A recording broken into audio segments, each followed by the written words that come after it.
Hello friends, എല്ലാവർക്കും സ്വാഗതം. SCERT explainer എന്ന സെഷനിൽ നമ്മൾ പഠിച്ചുകൊണ്ടിരുന്നത് 8ാം ക്ലാസ്സിലെ സോഷ്യൽ സയൻസിൽ വരുന്ന അധിനിവേശവും ചെറുത്തുനിൽപ്പും എന്ന അധ്യായമാണ്. അതിന്റെ അവസാനത്തെയും മൂന്നാമത്തെയും ഭാഗമാണ് ഇനി നമ്മൾ ഡിസ്കസ് ചെയ്യാൻ പോകുന്നത്. ഈ ചാപ്റ്ററിന്റെ ഏറ്റവും ഒടുവിലായി നൽകിയിരിക്കുന്ന വളരെ പ്രധാനപ്പെട്ട ഒരു മേഖലയാണ് ബ്രിട്ടീഷ് ചൂഷണത്തിനെതിരെയുള്ള ആദ്യകാല പോരാട്ടങ്ങൾ. നമ്മൾ ഈ അധ്യായത്തിൽ എന്തൊക്കെയാ പഠിച്ചത്? യൂറോപ്യന്മാരുടെ ആഗമനം ക്രമത്തിൽ പഠിച്ചു.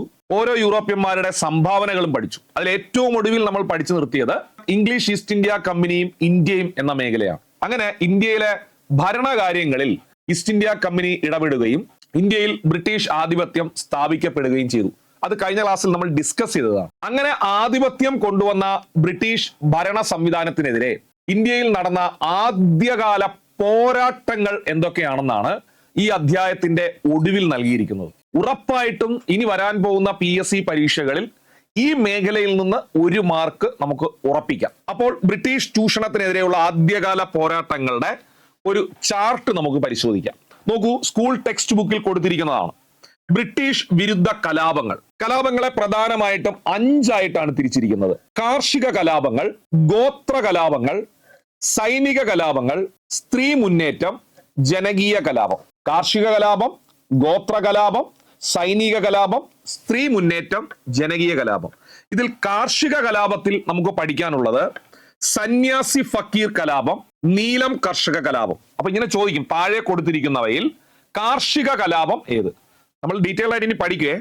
സന്യാസി ഫക്കീർ കലാപവും നീലം കർഷക കലാപവുമാണ് കാർഷിക കലാപങ്ങൾ. എന്നാൽ ഗോത്രവർഗക്കാരുടെ കലാപങ്ങൾ ഏതൊക്കെയാണ്? സാന്താൾ കലാപവും ഉൽ ഗുലാൻ എന്നറിയപ്പെട്ട മുണ്ട കലാപവും. ഉൽ ഗുലാൻ എന്നറിയപ്പെട്ട കലാപം ഏതാണ്? മുണ്ട കലാപം. പിന്നെ അതിനുശേഷം സൈനിക കലാപം എന്ന് ചോദിച്ചാൽ പോളിഗർ കലാപം. സൈനിക കലാപം, പോളിഗർ കലാപം. സ്ത്രീ മുന്നേറ്റത്തിൽ നമുക്ക് പഠിക്കാനുള്ളത് കിട്ടൂർ കലാപം. കിട്ടൂർ കലാപത്തിന് നേതൃത്വം കൊടുത്തത് കിട്ടൂർ ചിന്നമ്മ എന്ന ധീരവനിതയാണ്. കിട്ടൂർ കലാപത്തിന് നേതൃത്വം കൊടുത്തത് കിട്ടൂർ ചിന്നമ്മ. അപ്പൊ താഴെ കൊടുത്തിരിക്കുന്നവയിൽ ബ്രിട്ടീഷ് ആധിപത്യത്തിനെതിരെ നടന്ന ഒരു സ്ത്രീ മുന്നേറ്റം ഏത് എന്ന് എഴുതുക എന്നായിരിക്കും ചോദ്യം. അപ്പോൾ കിട്ടൂർ കലാപം കിട്ടൂർ ചിന്നമ്മ എന്ന ധീര വനിതയുടെ നേതൃത്വത്തിലാണ് നടന്നത്. അപ്പൊ കിട്ടൂർ കലാപം സ്ത്രീ മുന്നേറ്റമാണ്. ജനകീയ കലാപമാണ് 1857 നടന്ന 1ാം സ്വാതന്ത്ര്യ സമരം. ഈ ചാർട്ട് നിങ്ങൾ കൃത്യമായിട്ട് പഠിക്കുക, മനസ്സിലാക്കുക. നമുക്കിതിൽ ഓരോ കലാപമായിട്ട് പോവാം. ആദ്യം സന്യാസി കലാപം. ബ്രിട്ടീഷുകാർ ഏറ്റവും ആധിപത്യം ഉറപ്പിച്ച ഒരു മേഖലയാണ് ബംഗാൾ. അത് നിങ്ങൾക്ക് അറിയാം, പ്രധാനമായും കൽക്കട്ട.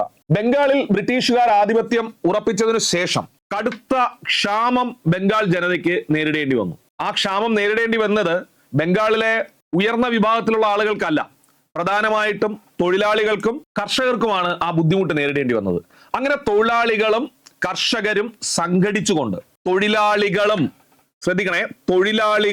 കർഷകരും സംഘടിച്ചുകൊണ്ട് ബ്രിട്ടീഷുകാർക്കെതിരെ നടത്തിയ ബംഗാളിൽ നടന്ന പ്രക്ഷോഭമാണ് സന്യാസി കലാപം എന്നറിയപ്പെടുന്നത്. തൊഴിലാളികളും കർഷകരുമാണ് ഈ കലാപത്തിൽ പങ്കെടുത്തതെങ്കിലും ബംഗാളിലെ സന്യാസിമാരുടെ പിന്തുണ ഈ കലാപത്തിനുണ്ടായിരുന്നു. അതുകൊണ്ട് ഇത് സന്യാസി കലാപം എന്ന പേരിലും അറിയപ്പെടുന്നുണ്ട്. സന്യാസി കലാപം നടന്നത് എവിടെയാണെന്ന് ചോദിക്കും. ബംഗാളിലാണ്. സന്യാസിമാരോടൊപ്പം ഫക്കീർമാർ എന്നറിയപ്പെടുന്നത് മുസ്ലിം മതത്തിലെ സന്യാസിമാരെയാണ്.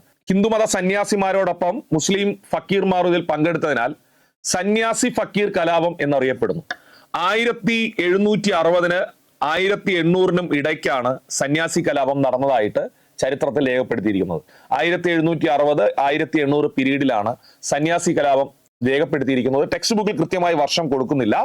എന്നാൽ പ്രധാനമായും നമ്മൾ ഇതിലെ നേതാക്കന്മാരെ കൃത്യമായി പഠിക്കുക. ഭവാനി പതക്, സന്യാസി കലാപത്തിന്റെ ഒരു നേതാവ് ഭവാനി പതക്, ടെക്സ്റ്റ് ബുക്കിലുള്ളതാണ്, തെറ്റിക്കരുത്. ഭവാനി പതക്. രണ്ടാമത്തെ നേതാവ് മജ്നു ഷാ. ഭവാനി പതക്കും മജ്നു ഷായുമാണ് സന്യാസി കലാപത്തിന് നേതൃത്വം കൊടുത്തത്. അപ്പോ ഞാൻ വീണ്ടും നിങ്ങളെ ചാർട്ടിലേക്ക് കൊണ്ടുപോകുന്നു. കാർഷിക കലാപമാണ് സന്യാസി ഫക്കീർ കലാപം. അതാണ് നമ്മളിപ്പോ പഠിച്ചത്. നോക്കൂ, കൃത്യമായി പഠിച്ചോ. ബംഗാളിലുണ്ടായ ക്ഷാമം പരിഹരിക്കുന്നതിന് ഈസ്റ്റ് ഇന്ത്യ കമ്പനി ഒരു ശ്രമവും നടത്തിയില്ല. അതിനാൽ ദരിദ്രരായ കർഷകരും തൊഴിലാളികളും ബ്രിട്ടീഷുകാർക്കെതിരെ പോരാടി. കർഷക കലാപത്തിന് സന്യാസിമാരുടെ പിന്തുണ ഉണ്ടായിരുന്നു. അതിനാൽ ഇത് സന്യാസി കലാപങ്ങൾ എന്ന് അറിയപ്പെടുന്നു. സന്യാസിമാരോടൊപ്പം മുസ്ലിം മത സന്യാസിമാർ ഫക്കീർമാരും ബ്രിട്ടീഷുകാർക്കെതിരെ കലാപത്തിൽ അണിനിരന്നു. അതുകൊണ്ട് ഈ കലാപത്തെ സന്യാസി ഫക്കീർ കലാപം എന്ന് വിളിക്കുന്നു. ഇതൊരു കർഷക കലാപമാണ്. ഈ രണ്ട് നേതാക്കളുടെ പേര് വ്യക്തമായിട്ട് ഉറപ്പിച്ച് പഠിച്ചോ, എക്സാമിന് ചോദിക്കും. ഭവാനി പതക്, മഞ്ജുനു ഷാ. ശ്രദ്ധിച്ചേ, ഭവാനി പതക്, മജ്നു ഷാ. ഭവാനി പതക്കും മജ്നു ഷായും ആയിരുന്നു സന്യാസി ഫക്കീർ കലാപത്തിന് നേതൃത്വം കൊടുത്തത്. ഇത് ബ്രിട്ടീഷുകാർ ശക്തമായിട്ട് അടിച്ചമർത്തുകയാണ് ചെയ്തത്. നെക്സ്റ്റ് നമ്മൾ പഠിക്കുന്നത് വന്ദേ മാതരം. വന്ദേ മാതരം നമുക്ക് എല്ലാവർക്കും അറിയാം, ഇന്ത്യയുടെ ദേശീയ ഗീതമാണ്. ദേശീയ ഗീതമായ വന്ദേ മാതരം ഏത് നോവലിൽ നിന്നാണ് എടുത്തിട്ടുള്ളതെന്ന് ചോദിച്ചാൽ അത് ആനന്ദമഠം എന്ന നോവലിൽ നിന്നാണ്. ഒരു മാർക്ക്. പുതുതായിട്ട് PSC പഠിക്കുന്നവർ ഉറപ്പിച്ചു പഠിച്ചോ, ഇത് നിങ്ങളുടെ ഒരു മാർക്കാണ്. 1882 ബംഗാളി ഭാഷയിൽ ബങ്കിം ചന്ദ്ര ചാറ്റാർജി രചിച്ച ആനന്ദമഠം എന്ന നോവലിൽ നിന്നാണ് നമ്മുടെ ദേശീയ ഗീതമായ വന്ദേ മാതരം എടുത്തിട്ടുള്ളത്. ഈ വന്ദേ മാതരം ആലപിക്കുന്ന കഥാപാത്രത്തിന്റെ പേര് ഭവാനന്ദൻ എന്നാണ്. ഭവാനന്ദൻ, ഭവാനന്ദൻ. ശ്രദ്ധിക്കുക, ഭവാനന്ദൻ. വന്ദേ മാതരം ആലപിക്കുന്ന ആ കഥാപാത്രത്തിന്റെ പേരെന്താണ്? ഭവാനന്ദൻ. ഇനി ഈ വന്ദേ മാതരം എടുത്ത ആനന്ദമഠം എന്ന നോവൽ ഉണ്ടല്ലോ, ഈ ആനന്ദമഠത്തിന് മറ്റൊരു പ്രത്യേകതയുണ്ട്. നമ്മളിപ്പോ പഠിച്ച സന്യാസി കലാപം ഇല്ലേ, സന്യാസി കലാപം ബംഗാളിൽ നടന്ന ഈ സന്യാസി കലാപത്തെ കുറിച്ച് പരാമർശമുള്ള ബംഗാളി നോവൽ ഏതെന്ന് ചോദിച്ചാലും ആനന്ദമഠമാണ്. സന്യാസി കലാപത്തെ കുറിച്ച് പരാമർശമുള്ള ബംഗാളി നോവൽ ഏതെന്ന് ചോദിച്ചാലും ആനന്ദ മഠമാണ്. അപ്പൊ ഞാൻ ഒന്നുകൂടി നിങ്ങളെ കൃത്യമായി പഠിപ്പിക്കുന്നു. 1882 ആനന്ദമഠം രചിക്കുന്നത്. ബംഗാളി ഭാഷയിലാണ് ആനന്ദമഠം രചിച്ചത്. ബങ്കിം ചന്ദ്ര ചാറ്റാർജിയാണ് രചിച്ചത്. ഇതിൽ നിന്നാണ് ദേശീയ ഗീതമായ വന്ദേ മാതരം എന്ന ഗീതം എടുത്തിട്ടുള്ളത്. ഭവാനന്ദൻ എന്ന കഥാപാത്രമാണ് ഇത് ആലപിക്കുന്നത്. അതുപോലെ തന്നെ സന്യാസി കലാപത്തെ കുറിച്ച് പരാമർശമുള്ള നോവൽ കൂടിയാണ് ആനന്ദമഠം. ഉറപ്പായിട്ട് ഇതിൽ നിന്ന് ചോദ്യം വരിക. നെക്സ്റ്റ് നമ്മൾ പഠിക്കുന്നത് ബംഗാളിലെ നീലം കർഷക കലാപമാണ്. നീലം കർഷക കലാപം. ബംഗാളിൽ തന്നെയാണ് നീലം കർഷക കലാപം നടന്നത്. എന്താണ് നീലം കർഷക കലാപം നമുക്ക് പഠിക്കാം. നോക്കൂ, സ്കൂൾ ടെക്സ്റ്റ് ബുക്കിൽ കൊടുത്തിരിക്കുന്നത് കൃഷിയിൽ നിന്ന് കലാപത്തിലേക്ക് എന്നാണ് അതിന്റെ ഹെഡ്.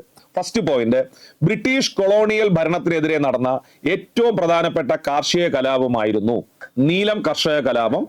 ബംഗാളിലാണ് നീലം കർഷക കലാപം നടന്നത്. ശ്രദ്ധിക്കണേ, ബംഗാളിലാണ് 1859. അപ്പൊ ഇത് ഉറപ്പായിട്ട് എക്സാമിന് ചോദിക്കുന്നതിന് ഇവിടെ മാർക്ക് ചെയ്യുന്നു.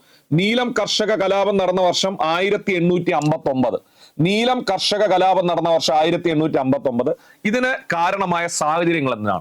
അപ്പൊ നമ്മൾ ആദ്യം പഠിക്കേണ്ടത് നീലം കർഷക കലാപം നടന്നത് എവിടെ? അത് ബംഗാളിലാണ്. ഏത് വർഷം? 1859. അപ്പോ എന്താണ് നീലം കർഷക കലാപത്തിന്റെ കാരണങ്ങൾ? ചിലപ്പോൾ എക്സാമിന് അത് ചോദിക്കും. നോക്കൂ, ബംഗാളിൽ ബ്രിട്ടീഷുകാർ ആധിപത്യം ഉറപ്പിച്ചതിന് ശേഷം അവിടുത്തെ ഗ്രാമപ്രദേശങ്ങളിൽ ഈ ബ്രിട്ടീഷ് പ്ലാന്റേഴ്സ് വരികയും അവിടുത്തെ സാധാരണ ജനങ്ങളോട്, അതായത് കർഷകരോട്, അവരുടെ ഇൻഡിഗോ പ്ലാന്റേഷന് ആവശ്യമായ, അതായത് നീലം പ്ലാന്റേഷൻ ആവശ്യമായിട്ടുള്ള അമരിച്ചെടി കൃഷി ചെയ്യാൻ കർഷകരെ നിർബന്ധിച്ചു. ഒന്നാമത്തെ പോയിന്റ് ഇതാണ്. ബ്രിട്ടീഷുകാരായ തോട്ടക്കാർ, അതായത് ഇൻഡിഗോ പ്ലാന്റേഴ്സ്, ബ്രിട്ടീഷുകാരായ തോട്ടക്കാർ, ഇൻഡിഗോ പ്ലാന്റേഴ്സ് ഗ്രാമപ്രദേശങ്ങളിൽ സ്ഥാപിച്ചിട്ടുള്ള ഫാക്ടറികൾക്ക് ആവശ്യമായ അമരി കൃഷി ചെയ്യാൻ കർഷകരെ നിർബന്ധിച്ചു. രണ്ടാമത്തെ പോയിന്റ്, അമരിച്ചെടിയിൽ നിന്ന് ഉൽപ്പാദിപ്പിക്കുന്ന നീലം ബ്രിട്ടീഷുകാർക്ക് മാത്രമേ വിൽക്കാൻ കഴിയുമായിരുന്നുള്ളൂ. അമരിച്ചെടി തന്നെ കൃഷി ചെയ്യുക, അങ്ങനെ കൃഷി ചെയ്ത് കിട്ടുന്ന ഉൽപ്പന്നം ബ്രിട്ടീഷുകാർക്ക് തന്നെ വിൽക്കുക. നോക്കൂ, നീലത്തിന് കമ്പോള വിലയേക്കാൾ താഴ്ന്ന വില മാത്രമാണ് കർഷകർക്ക് ബ്രിട്ടീഷുകാർ നൽകിയത്. തുടർന്ന് ആ പ്രദേശത്തെ കർഷകർക്ക് കടുത്ത ഭക്ഷ്യക്ഷാമവും നേരിടേണ്ടി വന്നു, ചൂഷണം നേരിടേണ്ടി വന്നു, തുടർന്ന് സാമ്പത്തിക ബുദ്ധിമുട്ടുകൾ ഉണ്ടായി. ഇനി അവരങ്ങനെ കൃഷി ചെയ്ത് കുറഞ്ഞ വിലയ്ക്ക് ബ്രിട്ടീഷുകാർക്ക് വിറ്റു. എന്നിട്ടും അവർക്ക് ലാഭമില്ല. ഇതിന് പുറമെ കൃത്രിമ ചായം കണ്ടെത്തിയതോടുകൂടി നീലത്തിന്റെ ആവശ്യകത കുറഞ്ഞത് കടുത്ത ദാരിദ്ര്യവും വർദ്ധിപ്പിച്ചു. മറ്റു വഴികളില്ലാതെ കർഷകർ ബ്രിട്ടീഷുകാർക്കെതിരെ പ്രക്ഷോഭത്തിന്റെ പാതയിലേക്ക് തിരിഞ്ഞു.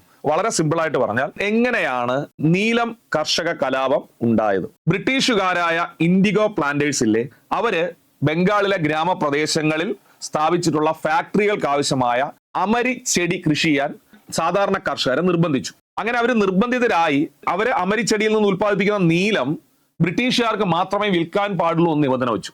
അത് കുഴപ്പമില്ല. എന്നാൽ കമ്പോള വില നൽകാൻ ബ്രിട്ടീഷുകാർ തയ്യാറുമല്ല. അങ്ങനെ കർഷകർക്ക് സാമ്പത്തികമായ നഷ്ടം, അവർ ചൂഷണത്തിന് വിധേയരായി. ഇതിനു പുറമെ ഭക്ഷ്യക്ഷാമം ഉണ്ടായി. ഈ പ്രശ്നങ്ങൾ ഇങ്ങനെ കൊടുമ്പിരി കൊണ്ട് നിൽക്കുന്ന സമയത്ത് കൃത്രിമ ചായം കണ്ടെത്തിയതോടുകൂടി നീലത്തിന്റെ ആവശ്യകതയും കുറഞ്ഞു. ഇതാണ് ബ്രിട്ടീഷുകാർക്കെതിരെ പോരാടാൻ നീലം കർഷകരെ പ്രകോപിപ്പിച്ച കാരണം. എവിടെയാണ് നടന്നതെന്ന് വെച്ചാൽ ബംഗാളിലാണ് നടന്നത്. ഓക്കെ, ബംഗാളിലാണ് സന്യാസി കലാപം നടന്നതും ബംഗാളിൽ തന്നെയാണ്. അതുപോലെ തന്നെ നീലം കർഷക സമരം നടന്നതും ബംഗാളിലാണ്. 1859 നോക്കൂ ഇതിലെ പ്രധാനപ്പെട്ട നേതാക്കളെ. ദിഗംബർ ബിശ്വാസ്, പരീക്ഷയ്ക്ക് ഉറപ്പായിട്ട് ചോദിക്കും, കൃത്യമായിട്ട് എഴുതിയെടുത്ത് പഠിച്ചോ. ദിഗംബർ ബിശ്വാസ്, വിഷ്ണു ബിശ്വാസ്, ഇവർ രണ്ടുപേരുമാണ് പ്രധാനപ്പെട്ട നേതാക്കൾ. വിഷ്ണു ബിശ്വാസും ദിഗംബർ ബിശ്വാസിന്റെ നേതൃത്വത്തിലാണ് നീലം കലാപത്തിന് തുടക്കം കുറിച്ചത്. ബംഗാളിൽ ഉടനീളം കലാപം പടർന്നു പിടിച്ചതോടെ നീലം കർഷകർ നീലം കൃഷി ഉപേക്ഷിച്ചു. തുടർന്ന് നീലം ഫാക്ടറികൾ ആക്രമിച്ചു. കൃഷിക്കാരുടെ പ്രതിരോധം ശക്തമായപ്പോൾ തോട്ടക്കാർ ഫാക്ടറികൾ അടച്ചുപൂട്ടുകയും ബംഗാളിൽ നീലം കൃഷി ഏതാണ്ട് ഇല്ലാതാവുകയും ചെയ്തു. അങ്ങനെ നീലം കൃഷി അവർ അവസാനിപ്പിച്ചു, ഫാക്ടറികൾ ആക്രമിച്ചു. അതോടുകൂടി കർഷകർ അവരുടെ പരമാവധി പ്രതിരോധം എടുത്തപ്പോൾ തോട്ടക്കാർ, ഇൻഡിഗോ പ്ലാന്റേഴ്സ് ബംഗാളിലെ അവരുടെ ഫാക്ടറികളെല്ലാം പൂട്ടുകയും ചെയ്തു. ഇതാണ് ബംഗാളിൽ ഉണ്ടായ നീലം കർഷക സമരം എന്നറിയപ്പെടുന്ന സമരം. ഓക്കെ, അപ്പോ പരീക്ഷയ്ക്ക് ചോദിക്കും. 1859 ഇമ്പോർട്ടന്റ് ആണ്. ദിഗംബർ ബിശ്വാസും വിഷ്ണു ബിശ്വാസുമാണ് നീലം കർഷക സമരത്തിന് നേതൃത്വം കൊടുത്തത്. നെക്സ്റ്റ്, സന്താൽ കലാപം നടന്നതും ബംഗാളിലാണ്. 18ാം നൂറ്റാണ്ടിൽ, അതായത് 1700കളിൽ ബംഗാളിൽ, പൂർണ്ണമായിട്ട് ശ്രദ്ധിക്കുക, ബംഗാളിലെ രാജ്മഹൽ കുന്നുകൾ, ഇത് പരീക്ഷയ്ക്ക് ചോദിക്കും, ഈ ചോദ്യം വരുവേ ഉറപ്പാണേ. രാജ്മഹൽ കുന്നുകൾ, ഈ രാജ്മഹൽ കുന്നുകളിൽ കുടിയേറി പാർത്ത ആദിവാസി വിഭാഗമായിരുന്നു സന്താൾ എന്ന് പറയുന്ന വിഭാഗം. രാജ്മഹൽ കുന്നുകളിൽ കുടിയേറി പാർത്ത ആദിവാസി വിഭാഗമായിരുന്നു സന്താൾ എന്ന് പറയുന്ന ഗോത്ര ജനത. ഈ ഗോത്ര ജനതയെ അവിടുത്തെ ഭൂവുടമകൾ, ഇവിടത്തെ ബംഗാളിൽ ഉണ്ടായിരുന്ന ഭൂവുടമകൾ അന്യായമായി ചൂഷണം ചെയ്തു. എന്ന് വെച്ചാൽ കരം പിരിച്ചെടുത്തു. അനാവശ്യമായി കരം പിരിച്ചെടുക്കുകയും, ഈ കരം പിരിച്ചെടുക്കാൻ വേണ്ടി സന്താളിന്റെ കയ്യിൽ അടയ്ക്കേണ്ട തുക ഇല്ലാത്തതിനാൽ അവര് പലിശക്കെടുത്താണ് പലപ്പോഴും കരം അടച്ചിരുന്നത്. അങ്ങനെ ആ പലിശ തിരിച്ചടയ്ക്കാൻ പറ്റാതായപ്പോൾ കൊള്ള പലിശക്കാര് അവരെ പീഡിപ്പിക്കുകയും ചെയ്തു. തുടർന്ന് അവരുടെ വനവിഭവങ്ങളും അവരുടെ ധാന്യങ്ങളും തട്ടിയെടുക്കാൻ ഈ ഭൂവുടമകളും കൊള്ള പലിശക്കാരും ശ്രമിച്ചു. ഇതിന്റെ പിന്നിൽ ബ്രിട്ടീഷുകാരുടെ ശക്തമായ പിന്തുണ ഉണ്ടായിരുന്നു. ഏത്? ഈ ആദിവാസി വിഭാഗത്തെ ചൂഷണം ചെയ്യാൻ ബ്രിട്ടീഷുകാരുടെ ശക്തമായ പിന്തുണ ഉണ്ടായിരുന്നു. അതിനെതിരെ നടന്ന കലാപമാണ് ഈ സന്താൾ കലാപം എന്ന് പറയുന്നത്. അപ്പോൾ സന്യാസി കലാപമായാലും നീലം കർഷക കലാപമായാലും സന്താൾ കലാപമായാലും എല്ലാം ബംഗാളിലാണ് നടന്നത്. നോക്കൂ, എന്താണ് സന്താൾ കലാപം? 18ാം നൂറ്റാണ്ടിൽ ബംഗാളിലാണ് സന്താൾ കലാപം നടന്നത്. ബംഗാൾ പ്രവിശ്യയിലെ രാജ്മഹൽ കുന്ന്, ഇത് PYQ ആണ് ഞാൻ ഓർമ്മിപ്പിച്ച് പഠിപ്പിക്കുകയാണ്, ശ്രദ്ധിച്ചോ. രാജ്മഹൽ കുന്നിൽ 18ാം നൂറ്റാണ്ടിൽ ബംഗാളിലെ രാജ്മഹൽ കുന്നിലേക്ക് കുടിയേറി പാർത്ത ഗോത്ര ജനവിഭാഗമായിരുന്നു സന്താൾ ജനത. ഭൂവുടമകൾ അന്യായമായി കരം പിരിക്കുകയും കൊള്ള പലിശക്കാർ നിരന്തരമായി കടം നൽകുകയും പകരമായി അവരുടെ ധാന്യങ്ങളും വനവിഭവങ്ങളും തട്ടിയെടുക്കുകയും ചെയ്തു. ഇതിന് ബ്രിട്ടീഷുകാരുടെ പിൻബലം കൂടി ഉണ്ടായിരുന്നു. ഭൂമിയുമായുള്ള ഗോത്ര ജനതയുടെ ബന്ധത്തെക്കുറിച്ച് യാതൊരുവിധ ധാരണവും ഇല്ലായിരുന്ന ബ്രിട്ടീഷ് ഭരണകൂടത്തിന് ഇതെല്ലാം നികുതി വരുമാനം കണ്ടെത്താനുള്ള ഉപാധികൾ മാത്രമായിരുന്നു. തങ്ങൾ നേരിട്ട അനീതികൾക്കെതിരെ ഗോത്ര ജനതയെ അണിനിരത്തി 1855 ബ്രിട്ടീഷുകാർക്കെതിരെ സാന്താളുകൾ പോരാട്ടങ്ങൾക്ക് തുടക്കം കുറിച്ചു. ഇതാണ് സാന്താൾ കലാപം എന്നറിയപ്പെടുന്ന സാന്താൾ കലാപം. ബംഗാള് രാജ്മഹൽ കുന്ന് കരം പിരിക്കുന്നതിനെതിരെ, കൊള്ളപ്പലിശക്കാരുടെ ചൂഷണത്തിനെതിരെ, ബ്രിട്ടീഷുകാരുടെ ചൂഷണത്തിനെതിരെ സാന്താൾ വിഭാഗക്കാർ നേതൃത്വം കൊടുത്ത പ്രക്ഷോഭം ബംഗാളിൽ 1855. ഈ കലാപത്തിന് നേതൃത്വം നൽകിയ സിദോവും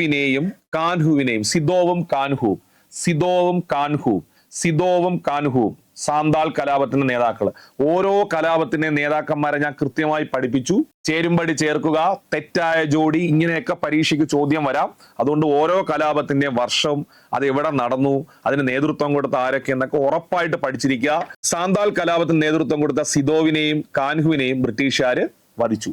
കലാപം ക്രൂരമായി അടിച്ചമർത്തപ്പെട്ടെങ്കിലും ഗോത്ര ജനതയുടെ പ്രതിരോധ ചരിത്രത്തിലെ ഒരു സുപ്രധാനമായ അധ്യായമായി സാന്താൾ കലാപം മാറി. അപ്പൊ സാന്താൾ കലാപം 1855 ബംഗാളിലാണ് സാന്താൾ കലാപം നടന്നത്. ഇതിന് നേതൃത്വം കൊടുത്തത് സിദോവ്, കാൻഹു എന്ന നേതാക്കളാണ്. ഇവരെ ക്രൂരമായി ബ്രിട്ടീഷുകാർ വധിക്കുകയാണ് ചെയ്തത്. ഇതാണ് സാന്താൾ കലാപം. നെക്സ്റ്റ് നമുക്ക് പഠിക്കാനുള്ളത് മുണ്ട കലാപം. ഉറപ്പായിട്ട് ചോദിക്കേ, മുണ്ട കലാപം അഥവാ ഉൽഗുലാൻ. അപ്പോ എക്സാമിന് ഞാൻ ഇവിടെ മാർക്ക് ചെയ്യുന്നു. ഇനി നടക്കാൻ പോകുന്ന PSC പരീക്ഷയിൽ ഷുവർ ആയിട്ട് ചോദിക്കുന്ന ഒരു ചോദ്യമായിരിക്കും. ഉൽഗുലാൻ എന്നറിയപ്പെട്ട കലാപം ഏതാണ്? മുണ്ട കലാപം. മുണ്ട കലാപം എന്താണ്? മുണ്ട കലാപം എന്ന് നമുക്ക് പഠിക്കാം. ബിർസ മുണ്ട എന്ന നേതാവായിരുന്നു മുണ്ട കലാപത്തിന് നേതൃത്വം കൊടുത്തത്. വലിയ കോലാഹലം അല്ലെങ്കിൽ വലിയ ഇളക്കം എന്നാണ് ഉൽഗുലാൻ എന്ന പദത്തിന്റെ അർത്ഥം. ഈ അർത്ഥത്തിലാണ് മുണ്ട കലാപത്തിന് ഈ പേര് ലഭിച്ചത്. അപ്പൊ ഉൽഗുലാൻ എന്ന വാക്കിന്റെ അർത്ഥം വലിയ കോലാഹലം എന്നാണ്, അല്ലെങ്കിൽ വലിയ ഇളക്കം എന്നാണ്. അങ്ങനെ വലിയൊരു കോലാഹലം അല്ലെങ്കിൽ വലിയൊരു ഇളക്കം ഉണ്ടാക്കിയ പ്രക്ഷോഭമാണ് ഈ മുണ്ട കലാപം. അതുകൊണ്ട് ഇത് ഉൽഗുലാൻ എന്ന പേരിലും അറിയപ്പെടുന്നു. മുണ്ട കലാപത്തിന് നേതൃത്വം കൊടുത്ത നേതാവിന്റെ പേര് ബിർസ മുണ്ട. ആരാണ്? ബിർസ മുണ്ട. എന്താണ് ഈ കലാപം? മുണ്ട കലാപത്തിന്റെ കാരണങ്ങൾ: ബ്രിട്ടീഷ് കൊളോണിയൽ ചൂഷണവും ഭൂമി പിടിച്ചെടുക്കലും. ബ്രിട്ടീഷുകാരുടെ കൊളോണിയൽ സമ്പ്രദായവും ഭൂമി പിടിച്ചെടുക്കുന്ന സമ്പ്രദായവുമാണ് മുണ്ട കലാപത്തിന് കാരണമായത്. പണമിടപാടുകാരുടെയും വ്യാപാരികളുടെയും സാമ്പത്തിക ചൂഷണവും മുണ്ട കലാപത്തിന് കാരണമായി. മുണ്ട കലാപം നടന്നത് റാഞ്ചിയിലാണ്. ഇന്നത്തെ ജാർഖണ്ഡിന്റെ ഭാഗമായ റാഞ്ചിയിലാണ് മുണ്ട കലാപം നടന്നത്. ബ്രിട്ടീഷ് കൊളോണിയൽ ചൂഷണത്തിനെതിരെയും ഭൂമി പിടിച്ചെടുക്കലിനുമെതിരെയാണ്. പണമിടപാടുകാരുടെയും വ്യാപാരികളുടെയും സാമ്പത്തിക ചൂഷണം ഇതിന് കാരണമാണ്. നോക്കൂ, മുണ്ട കലാപത്തിന്റെ ഫലങ്ങൾ എന്താണ്? 1899 മുണ്ട ഗോത്ര വിഭാഗം ബ്രിട്ടീഷുകാർക്കെതിരെ സായുധ കലാപം ആരംഭിച്ചു. 1899 മുണ്ട ഗോത്ര വിഭാഗം ബ്രിട്ടീഷുകാർക്കെതിരെ സായുധ കലാപം ആരംഭിച്ചു. ബ്രിട്ടീഷ് പോലീസുമായി പല സ്ഥലങ്ങളിലും ഏറ്റുമുട്ടി. റാഞ്ചി നോക്കൂ, റാഞ്ചിയിൽ നടന്ന വെടിവെപ്പിൽ ഒട്ടേറെ മുണ്ട ഗോത്ര വിഭാഗക്കാർ കൊല ചെയ്യപ്പെട്ടു. ബിർസ മുണ്ട തടവിലാവുകയും അവിടെ വെച്ച് മരണപ്പെടുകയും ചെയ്തു. അപ്പോൾ മുണ്ട കലാപത്തിന്റെ പ്രധാന നേതാവ് ബിർസ മുണ്ടയാണ്. മുണ്ട കലാപത്തെ ബ്രിട്ടീഷുകാർ ക്രൂരമായി അടിച്ചമർത്തി. അപ്പൊ ഒന്നുകൂടി നമുക്ക് വ്യക്തമായി പഠിച്ചു വരാം.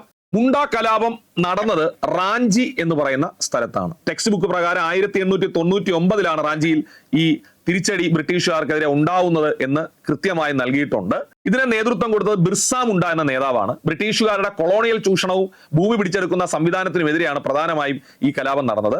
പിന്നെ നമുക്കറിയാം ഉൽഗുലാൻ എന്നറിയപ്പെട്ടത് മുണ്ട കലാപമാണ്. കാരണം വലിയ കോലാഹലം എന്നാണ് ഉൽഗുലാൻ എന്ന വാക്കിന്റെ അർത്ഥം. 1899 മുണ്ട ഗോത്ര വിഭാഗം ബ്രിട്ടീഷുകാർക്കെതിരെ സായുധ കലാപം ആരംഭിച്ചു. ബ്രിട്ടീഷ് പോലീസുമായി ഏറ്റുമുട്ടലുണ്ടായി. റാഞ്ചിയിലാണ് ബിർസ മുണ്ട തടവിലാവുകയും പിൽക്കാലത്ത് അവിടെ വെച്ച് മരണപ്പെടുകയും ചെയ്തു.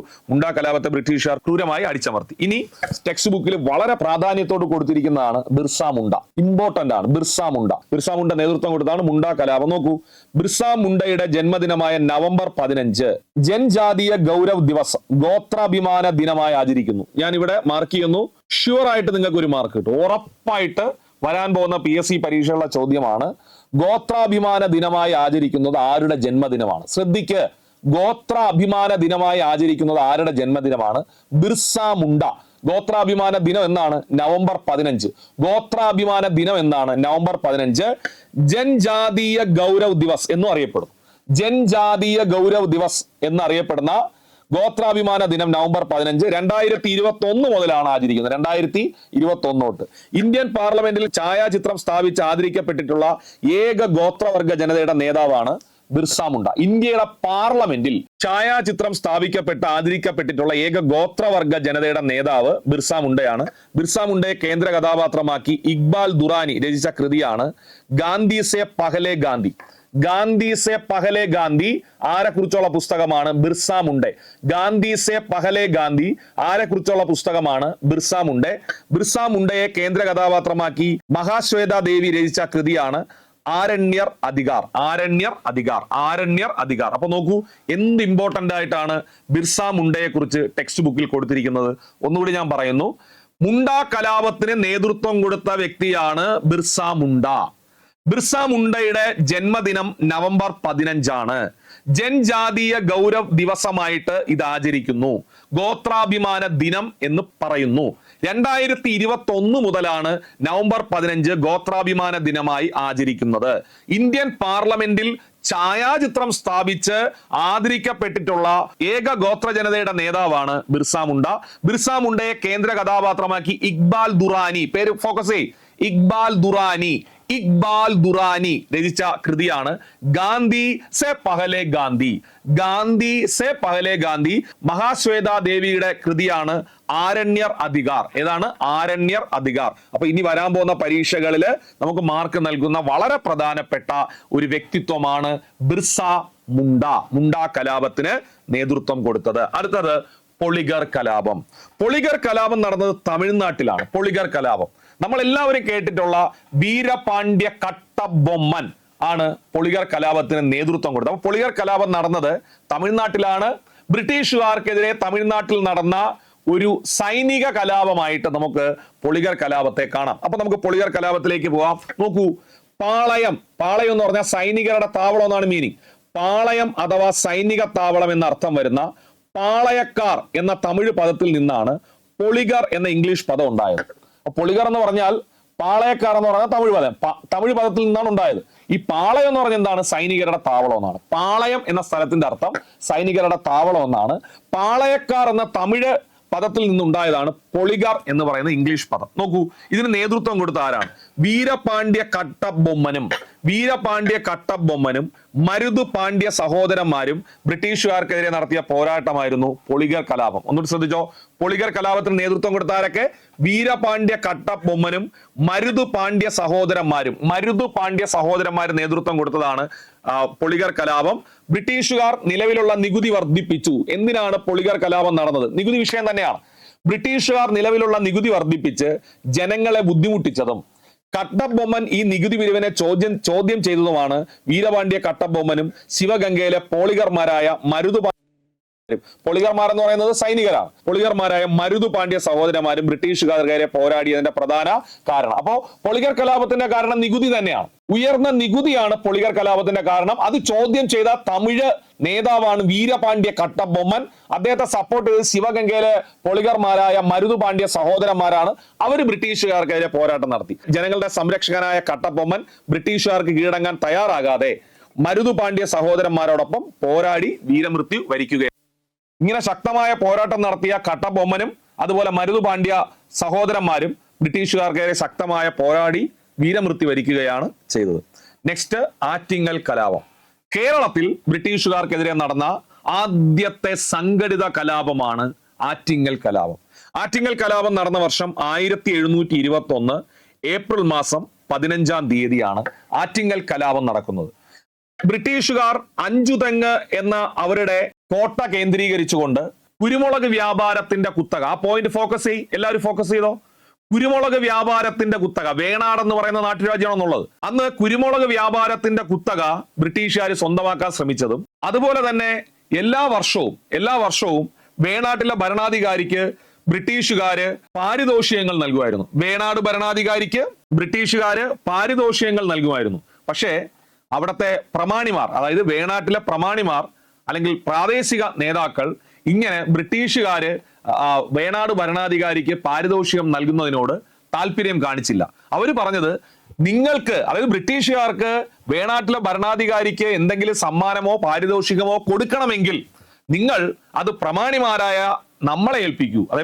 ഏൽപ്പിക്കൂ, നമ്മൾ അത് ഭരണാധികാരിക്ക് കൊടുക്കാം.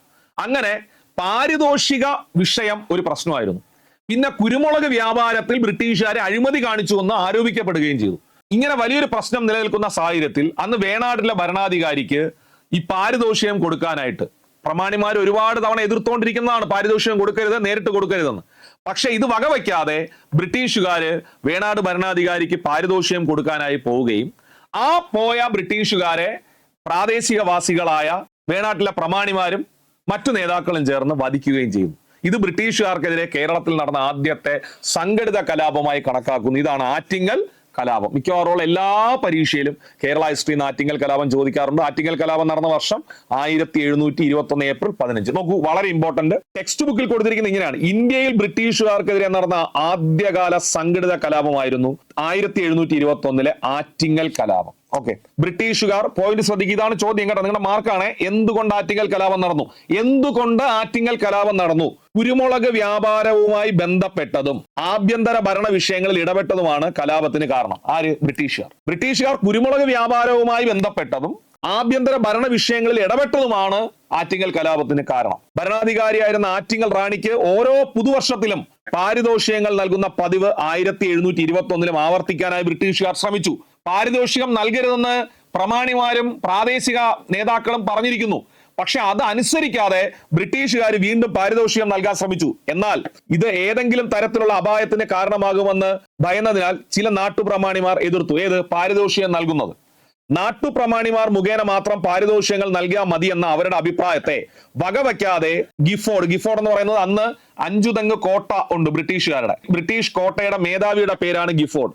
അഞ്ചുതെങ്ങ് കോട്ടയുടെ മേധാവിയായിരുന്ന ആളാണ് ഗിഫോർഡ്. നേതൃത്വത്തിലുള്ള 140ഓളം ബ്രിട്ടീഷുകാരടങ്ങുന്ന സംഘം ആറ്റിങ്ങൽ റാണിക്ക് സമ്മാനങ്ങൾ നൽകാനായി എത്തിയതാണ് സംഘർഷത്തിന് ഇടയാക്കിയത്. ഓക്കെ, ഈ സംഘത്തെ വർഗ വർണ്ണ ജാതി മത വ്യത്യാസമില്ലാതെ നാട്ടുകാർ ആക്രമിച്ച് വധിച്ചു. അവിടെ ജാതി മതവും വർണ്ണവും വർഗ വ്യത്യാസമൊന്നുമില്ല, ഒരുമിച്ച് നിന്ന് ആറ്റിങ്ങലുള്ള ആളുകൾ ഈ ബ്രിട്ടീഷുകാരെ വധിച്ചു. 140 പേര് കൊല്ലപ്പെട്ടു. 5 തെങ്ങിലെ ബ്രിട്ടീഷ് കോട്ട വളഞ്ഞ് ആളുകൾ ഉപരോധം ഏർപ്പെടുത്തി. പിന്നീട് തലശ്ശേരിയിൽ നിന്ന് ബ്രിട്ടീഷ് സൈന്യം എത്തിയാണ് ഈ കോട്ട അവർ തിരിച്ചു പിടിച്ചത്. തലശ്ശേരിയിൽ നിന്ന് സൈന്യം എത്തി. കേരളത്തിൽ ബ്രിട്ടീഷ് അധികാരത്തിനെതിരെ നടന്ന ആദ്യകാല സംഘടിത ജനകീയ പ്രക്ഷോഭം എന്ന നിലയിൽ ആറ്റിങ്ങൽ കലാപം പ്രാധാന്യം അർഹിക്കുന്നു. അപ്പൊ ആറ്റിങ്ങൽ കലാപം 1721. ആറ്റിങ്ങൽ കലാപത്തിന് കാരണം കുരുമുളക് വ്യാപാരത്തിന്റെ വിഷയവും ഞാൻ നേരത്തെ പറഞ്ഞില്ലേ പാരിതോഷിക വിഷയവും. ഇതിൽ കൊല്ലപ്പെട്ട ഇംഗ്ലീഷ് നേതാവിന്റെ പേരാണ് ഗിഫോർഡ് എന്ന് പറയുന്നത്. 140 പേര് ഇതിനകത്ത് കൊല്ലപ്പെട്ടു.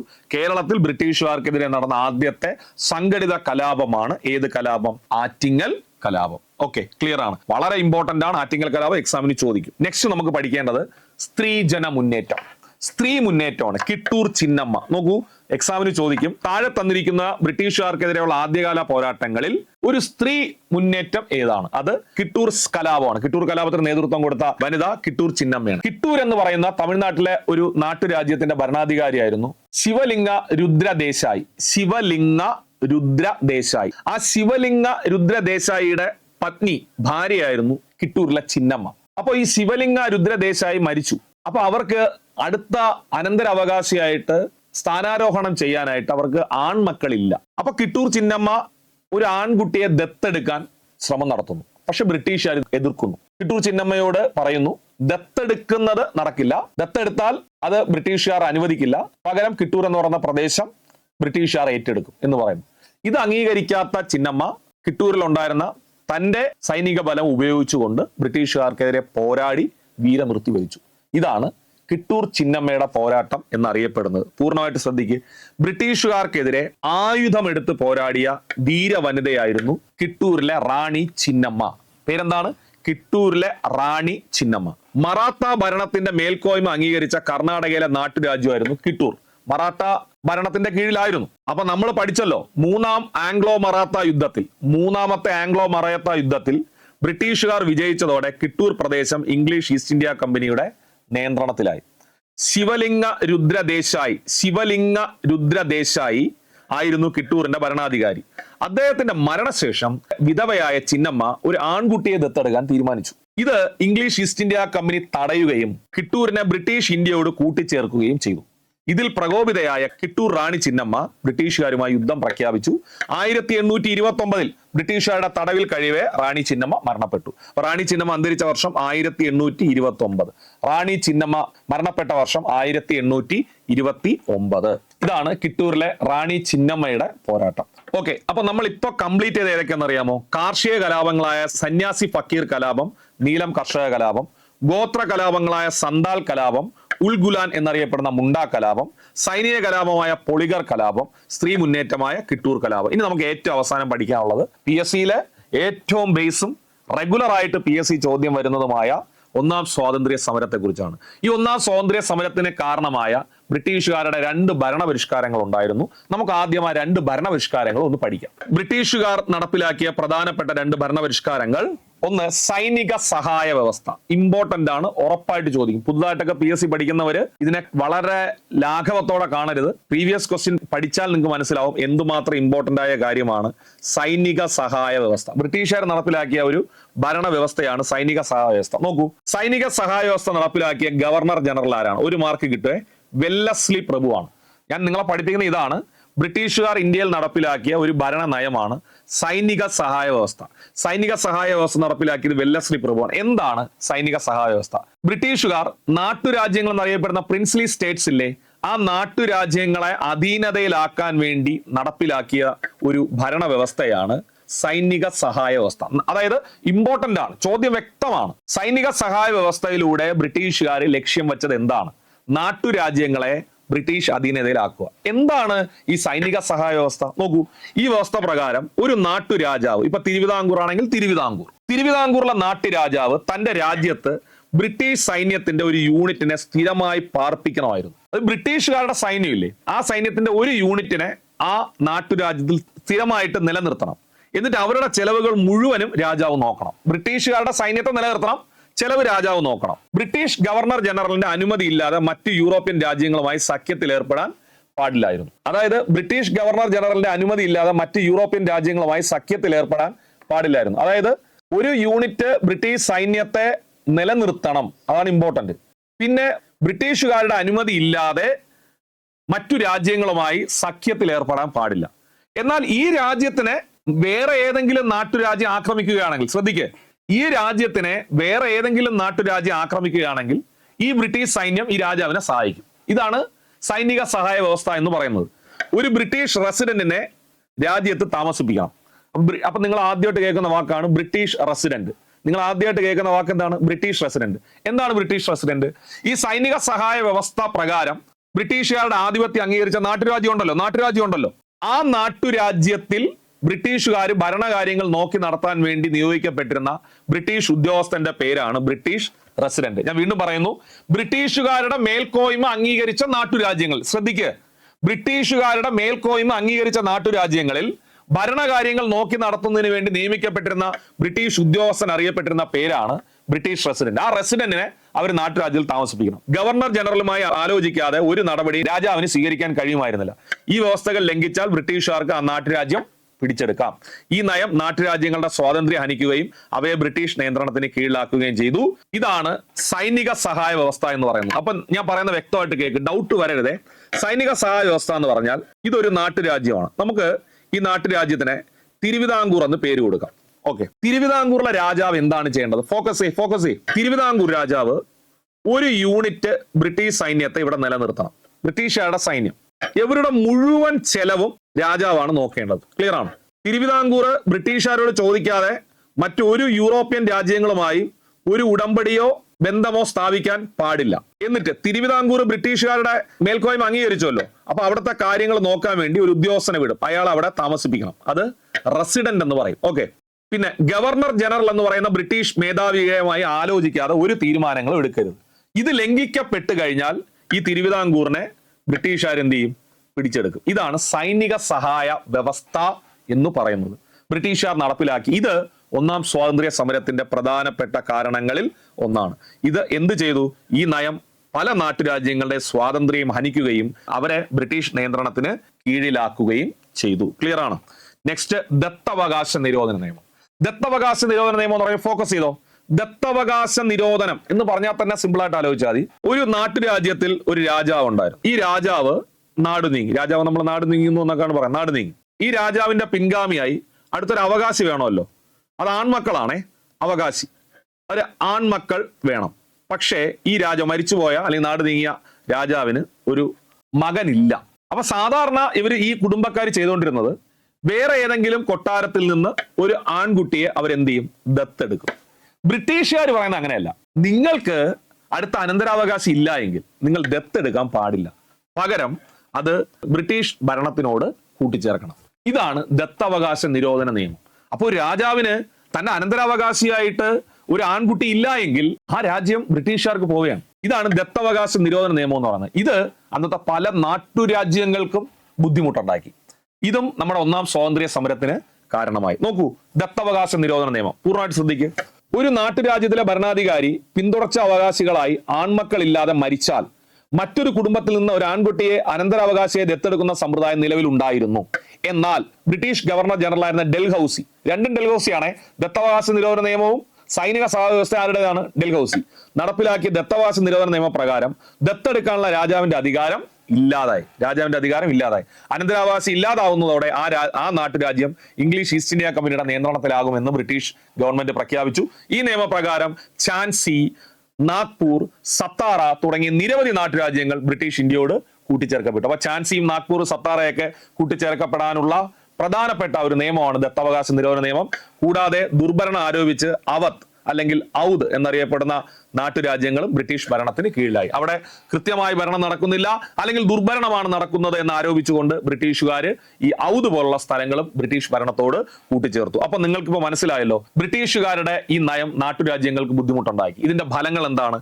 ഈ നയങ്ങൾ നാട്ടുരാജ്യക്കാരുടെയും ഭൂപ്രഭുക്കളുടെയും അധികാരവും സ്വാതന്ത്ര്യം ഇല്ലാതാക്കി, അവരെ ബ്രിട്ടീഷ് വിരുദ്ധരാക്കി. സൈനിക സഹായ വ്യവസ്ഥ രാജ്യങ്ങളെ സാമ്പത്തികമായി ദുർബലമാക്കിയപ്പോൾ, സൈനിക സഹായ വ്യവസ്ഥ എന്ന് പറഞ്ഞാൽ ഒരു മിലിറ്ററിയെ തന്നെ കീപ്പ് ചെയ്യണം, അതിന്റെ മൊത്തം ചെലവ് നാട്ടുരാജ്യം നോക്കണം. അങ്ങനെ സാമ്പത്തികമായി അവർ ദുർബലമായി. ദത്തവാസ നിരോധന നിയമപ്രകാരം അവരെ പരമ്പരാഗതമായി കൊണ്ടുപോയിക്കൊണ്ടിരുന്ന ഭരണവ്യവസ്ഥ തകർത്തു.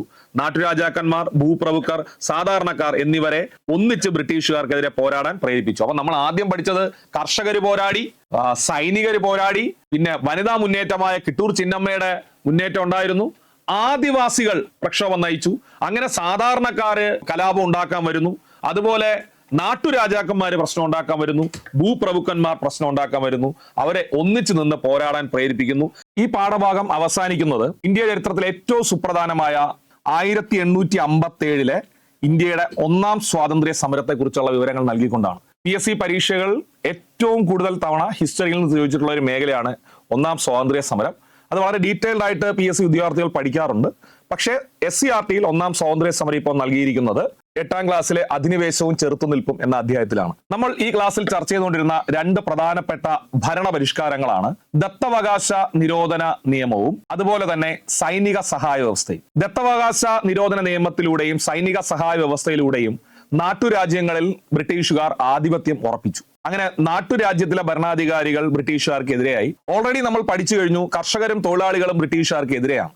അങ്ങനെ ഈ പറയുന്ന എല്ലാ വിഭാഗങ്ങളും, സാധാരണക്കാരായ ജനങ്ങൾ, കർഷകർ, തൊഴിലാളികൾ, നാട്ടുരാജാക്കന്മാർ, സൈനികർ ഉൾപ്പെടെയുള്ള വിഭാഗങ്ങൾ ബ്രിട്ടീഷുകാർക്കെതിരെ ഒന്നിച്ചുകൊണ്ട് നടത്തിയ പോരാട്ടമാണ് 1857 ഇന്ത്യയുടെ ഒന്നാം സ്വാതന്ത്ര്യ സമരം എന്ന് അറിയപ്പെടുന്നത്. നോക്കൂ, ഒന്നാം സ്വാതന്ത്ര്യ സമരത്തെ കുറിച്ച് ടെക്സ്റ്റ് ബുക്കിൽ കൊടുത്തിരിക്കുന്നത് ബ്രിട്ടീഷ് സാമ്രാജ്യത്വത്തിനെതിരായി ഇന്ത്യയിൽ നടന്ന സംഘടിത കലാപമായിരുന്നു 1857 ഉണ്ടായത്. എന്തുകൊണ്ടാണ് ഇതിനെ സംഘടിത കലാപം എന്ന് വിളിക്കുന്നത്? സംഘടിത കലാപം ആയതുകൊണ്ട് തന്നെ ചരിത്രകാരന്മാർ ഈ കലാപത്തെ ഇന്ത്യയുടെ ഒന്നാം സ്വാതന്ത്ര്യ സമരമായി വിശേഷിപ്പിക്കുന്നു. 1857 കലാപം ചരിത്രകാരന്മാർ ഒന്നാം സ്വാതന്ത്ര്യ സമരമായി വിശേഷിപ്പിക്കുന്നു. കാരണം സാധാരണക്കാര്, കർഷകർ, കൈത്തൊഴിലുകാർ, നാട്ടുരാജാക്കന്മാർ, സൈനികർ, ഭൂപ്രഭുക്കൾ തുടങ്ങിയ സമൂഹത്തിലെ വിവിധ ജനവിഭാഗങ്ങൾ പങ്കെടുത്ത ആദ്യത്തെ ബ്രിട്ടീഷ് വിരുദ്ധ സമരമായിരുന്നു 1857 ഒന്നാം സ്വാതന്ത്ര്യ സമരം. വിവിധ ജനവിഭാഗങ്ങളെ കലാപത്തിൽ പങ്കെടുക്കാൻ പ്രേരിപ്പിച്ച ഘടകങ്ങൾ നമുക്കറിയാം. ബ്രിട്ടീഷുകാർ നടപ്പിലാക്കിയ ഭരണപരിഷ്കാരങ്ങളായ സൈനിക സഹായ വ്യവസ്ഥയും ദത്തവകാശ നിരോധന നിയമവുമാണ് നാട്ടുരാജാക്കന്മാർ ബ്രിട്ടീഷുകാർക്കെതിരെ പോരാടാൻ കാരണമായത്. അതുപോലെ തന്നെ ബ്രിട്ടീഷുകാർ നടപ്പിലാക്കിയ നികുതി പരിഷ്കരണങ്ങളും കർഷകരെയും തൊഴിലാളികളെയും ബ്രിട്ടീഷുകാർക്ക് എതിരെയാക്കി. ഈസ്റ്റ് ഇന്ത്യ കമ്പനിയിലെ ഇന്ത്യൻ സൈനികർക്ക് ബ്രിട്ടീഷുകാരോടുണ്ടായിരുന്ന അസംതൃപ്തി ആയിരുന്നു കലാപത്തിന്റെ മറ്റൊരു കാരണം. അപ്പോ നമ്മൾ ബ്രിട്ടീഷുകാർക്കെതിരെ എന്തുകൊണ്ട് തൊഴിലാളികളും കർഷകരും നാട്ടുരാജാക്കന്മാരും കൈത്തൊഴിലുകാരും സാധാരണക്കാരും തിരിഞ്ഞത് എന്ന് മനസ്സിലാക്കി. ഓൾറെഡി നമ്മൾ പഠിച്ചു പല കാര്യങ്ങളും. ഇനി അവസാനം സൈനികർ കൂടി ബ്രിട്ടീഷുകാർക്കെതിരെ തിരിഞ്ഞു. അതാണ് ഇതിലെ പ്രധാനപ്പെട്ട ഒരു കാരണം. ബ്രിട്ടീഷ് ഭരണത്തിന്റെ കീഴിൽ സേവനം അനുഷ്ഠിച്ചിരുന്ന സൈനികർക്ക് വളരെ തുച്ഛമായ ശമ്പളവും വളരെ മോശം ഭക്ഷണമാണ് ബ്രിട്ടീഷുകാർ നൽകിയിരുന്നത്. അത് തന്നെ ബ്രിട്ടീഷുകാരോടുള്ള സൈനികരുടെ വിരോധത്തിന് പ്രധാന കാരണമായിരുന്നു. ഇതിനു പുറമെ ബ്രിട്ടീഷുകാർ ഇന്ത്യൻ സൈനികർക്ക് പുതിയൊരു എൻഫീൽഡ് തോക്ക് നൽകുകയുണ്ടായി. ആ തോക്കിന് വേണ്ടിയുള്ള വെടിയുണ്ടകൾ നൽകിയപ്പോൾ ആ വെടിയുണ്ടകൾ ഒരു ഗ്രീസ് പുരട്ടിയ കവറിലാണ് വന്നിരുന്നത്. ഗ്രീസ് പുരട്ടിയ ഒരു കവറിലാണ് ഈ വെടിയുണ്ടകൾ ഈ എൻഫീൽഡ് തോക്കിന് വേണ്ടി നൽകിയത്. ഈ ഗ്രീസ് പശുവിന്റെയും പന്നിയുടെയും കൊഴുപ്പ് കൊണ്ടാണ് ഉണ്ടാക്കിയത് എന്ന പ്രചരണം സൈനികർക്കിടയിൽ ഉണ്ടായി. പശുവിന്റെയും പന്നിയുടെയും കൊഴുപ്പ് കൊണ്ടാണ് ഈ ഗ്രീസ് പൊതിയാൻ ഉപയോഗിക്കുന്ന കവർ ഉണ്ടാക്കിയിരിക്കുന്നത് എന്നുള്ള പ്രചരണം സൈനികർക്കിടയിൽ ഉണ്ടായി. ഇത് അവരുടെ മതവികാരത്തെ വ്രണപ്പെടുത്തി. കാരണം ഇത് കടിച്ചു പൊട്ടിച്ചിട്ടാണ് വെടിയുണ്ട അവർ ഉപയോഗിക്കേണ്ടത്. അപ്പൊ ഈ കടിച്ചു പൊട്ടിക്കുമ്പോൾ ഈ പശുവിന്റെയും പന്നിയുടെയും കൊഴുപ്പുള്ള ഈ കവറാണ് അവർ കടിച്ചു പൊട്ടിക്കേണ്ടി വരുന്നത്. അങ്ങനെ മതവികാരത്തെ വ്രണപ്പെടുത്തുന്ന രീതിയിൽ ബ്രിട്ടീഷുകാരുടെ ഒരു പെരുമാറ്റം സൈനികർക്കിടയിൽ ഉണ്ടായി. ഇതാണ് പ്രധാനമായിട്ടും സൈനികർ ബ്രിട്ടീഷുകാർക്കെതിരെ തിരിയാനുള്ള കാരണം. ഇതിനെ തുടർന്ന് ബ്രിട്ടീഷുകാർക്കെതിരെ ഇന്ത്യൻ സൈനികർ കലാപം തുടങ്ങുന്നു. ഇതിലെ പ്രധാനപ്പെട്ട വ്യക്തിയാണ് മംഗൾ പാണ്ഡെ. നമ്മൾ പഠിച്ചിട്ടുണ്ട് ഒന്നാം സ്വാതന്ത്ര്യ സമരത്തിലെ ആദ്യത്തെ രക്തസാക്ഷി.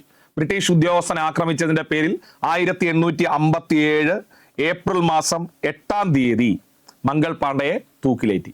സൈനികരുടെ വിഷയം ഇതായിരുന്നു. ഇത് ടെക്സ്റ്റ് ബുക്കിൽ വളരെ കൃത്യമായി കൊടുത്തിരിക്കുന്നു. പൂർണ്ണമായി ശ്രദ്ധിക്ക്.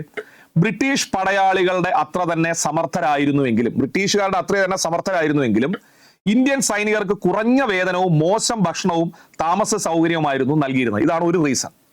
അതൃപ്തി നിറഞ്ഞ ഈ സാഹചര്യത്തിലാണ് കമ്പനി പുതിയ തരം എൻഫീൽഡ് തോക്കുകൾ സൈനികർക്ക് വിതരണം ചെയ്തത്.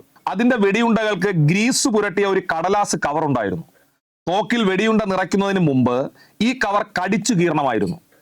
കവറിൽ പുരട്ടിയിരിക്കുന്നത് പശുവിന്റെയും പന്നിയുടെയും കൊഴുപ്പിൽ നിന്നുണ്ടാക്കിയ ഒരുതരം ഗ്രീസ് ആയിരുന്നു എന്ന പ്രചരണം സൈനികർക്കിടയിൽ ഉണ്ടായി. ഇത് അവരുടെ മതവിശ്വാസത്തെ വ്രണപ്പെടുത്തുന്നതായിരുന്നു. ഇതിനെതിരെ ആദ്യമായി പ്രതിഷേധിച്ചത് ബരക്പൂറിലെ സൈനികനായിരുന്ന മംഗൾ പാണ്ഡെയാണ്. തോക്കിൽ വെടിയുണ്ട നിറയ്ക്കുന്നതിന് നിർബന്ധിച്ച ബ്രിട്ടീഷ് സൈനികനെ ആക്രമിച്ചതിന് മംഗൾ പാണ്ഡെയെ തൂക്കിലേറ്റി 1857 ഏപ്രിൽ 8. ഇനി വരാൻ പോകുന്ന പരീക്ഷയുള്ള ഉറപ്പായിട്ടുള്ള ചോദ്യം, മുൻവർഷങ്ങളിലും ചോദിച്ചിട്ടുണ്ട്, എങ്കിലും ഇനിയും ചോദിക്കും. മംഗൾ പാണ്ഡെയെ തൂക്കിലേറ്റിയ ദിവസം 1857 ഏപ്രിൽ 8 മംഗൾ പാണ്ഡെയെ തൂക്കിലേറ്റി. ഇതിനെ തുടർന്ന് കലാപം പൊട്ടിപ്പുറപ്പെടുന്നു. 1857 കലാപം ആരംഭിച്ചത് ഉത്തർപ്രദേശിലെ മീററ്റിലായിരുന്നു. സ്ഥിരം PSC ചോദ്യമാണ്. ഒന്നാം സ്വാതന്ത്ര്യ സമരം ആരംഭിച്ചത് എവിടെ? ഉത്തർപ്രദേശിലെ മീററ്റിലായിരുന്നു. മംഗൾ പാണ്ഡെയുടെ വധത്തെ തുടർന്ന് സംഘടിച്ച ഇന്ത്യക്കാരായ സൈനികർ ഡൽഹിയിലെത്തി. ഡൽഹിയിൽ അപ്പോൾ ഭരിച്ചുകൊണ്ടിരിക്കുന്നത് ബഹദൂർ ഷാ രണ്ടാമനാണ്. അപ്പോൾ ഒന്നാം സ്വാതന്ത്ര്യ സമരം നടക്കുമ്പോൾ മുഗൾ ഭരണാധികാരി ആര്? ബഹദൂർ ഷാ സെക്കൻഡ്. ഒന്നാം സ്വാതന്ത്ര്യ സമരം നടക്കുമ്പോൾ മുഗൾ ഭരണാധികാരി ആര്? ബഹദൂർ ഷാ സെക്കൻഡ്. അദ്ദേഹത്തെ ഇന്ത്യയുടെ ചക്രവർത്തിയായി സൈനികർ പ്രഖ്യാപിച്ചു.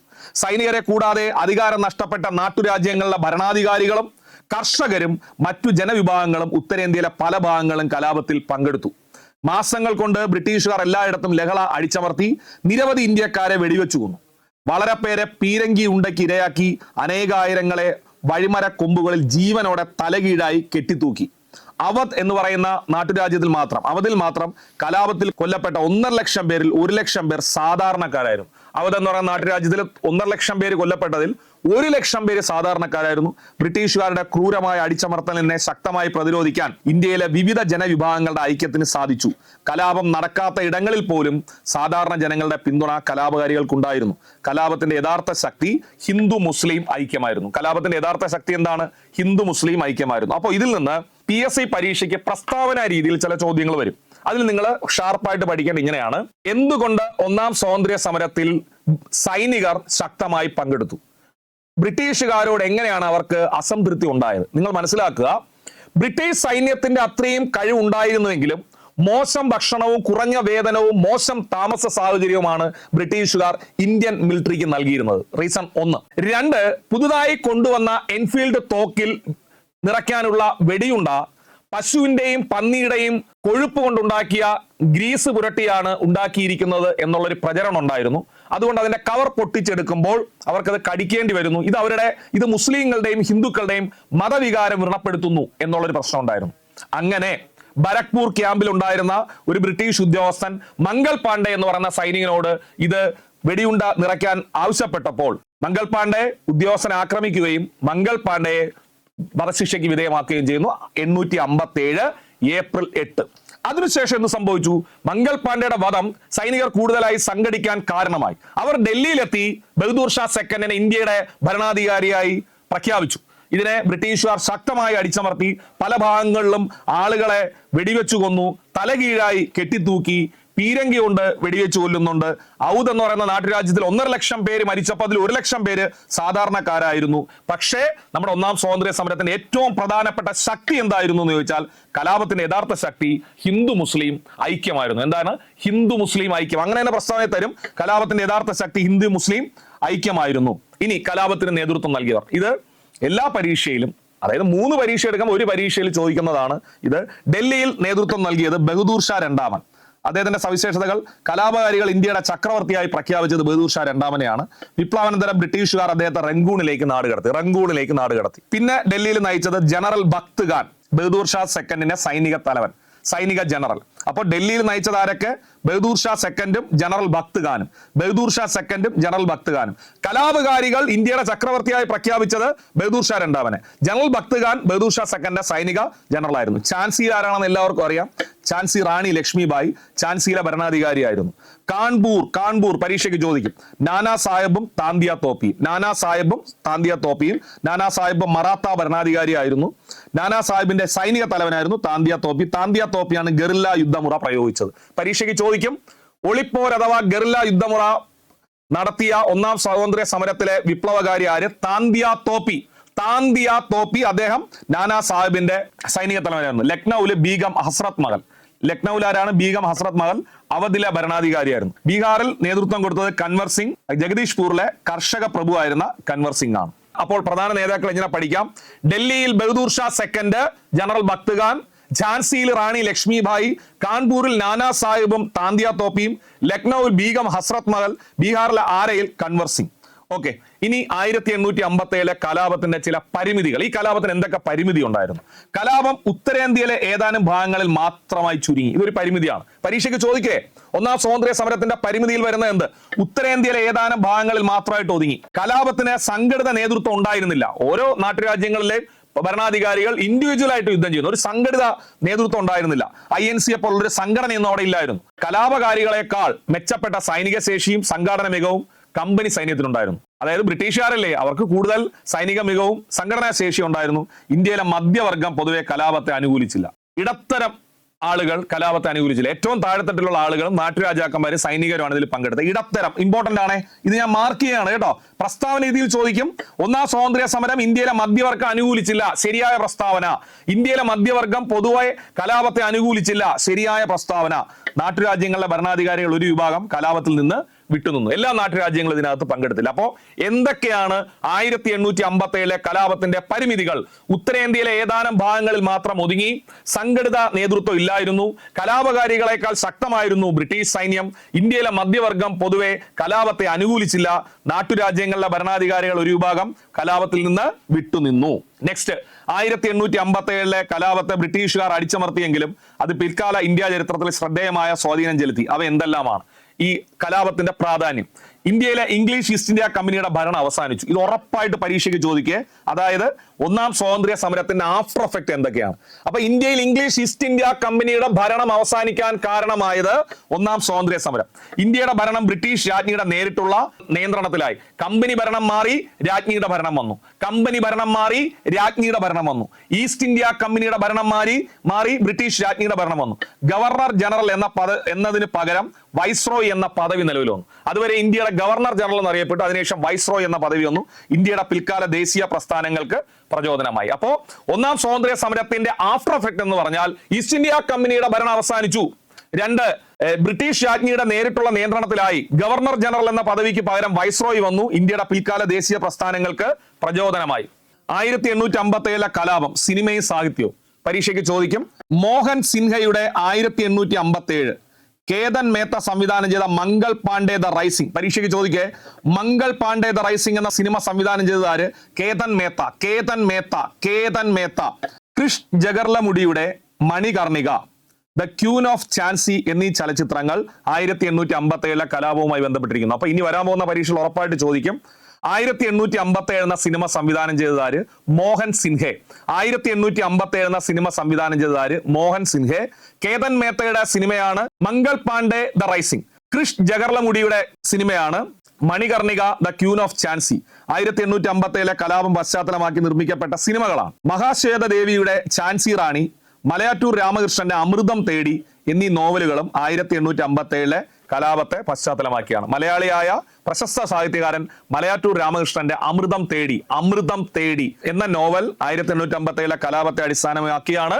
അതുപോലെ തന്നെ മഹാശ്വേത ദേവിയുടെ ഝാൻസി റാണി എന്ന ഗ്രന്ഥവും 1857 കലാപത്തെ അടിസ്ഥാനമാക്കിയാണ്. അപ്പോ ഇതും പരീക്ഷയ്ക്ക് ചോദിക്കും. 1857 കലാപം, സിനിമയും സാഹിത്യവും. ഓക്കെ, അങ്ങനെ നമ്മൾ SCERT എക്സ്പ്ലൈനറിൽ ഇപ്പോൾ പഠിച്ചു തീർന്നത് അധിനിവേശവും ചെറുത്തുനിൽപ്പും എന്ന് പറയുന്ന ഇനി വരാൻ പോകുന്ന PSC പരീക്ഷകളിലെ ഏറ്റവും ഇമ്പോർട്ടന്റ് ആയിട്ടുള്ള ഒരു SCERT ചാപ്റ്റർ ആണ്.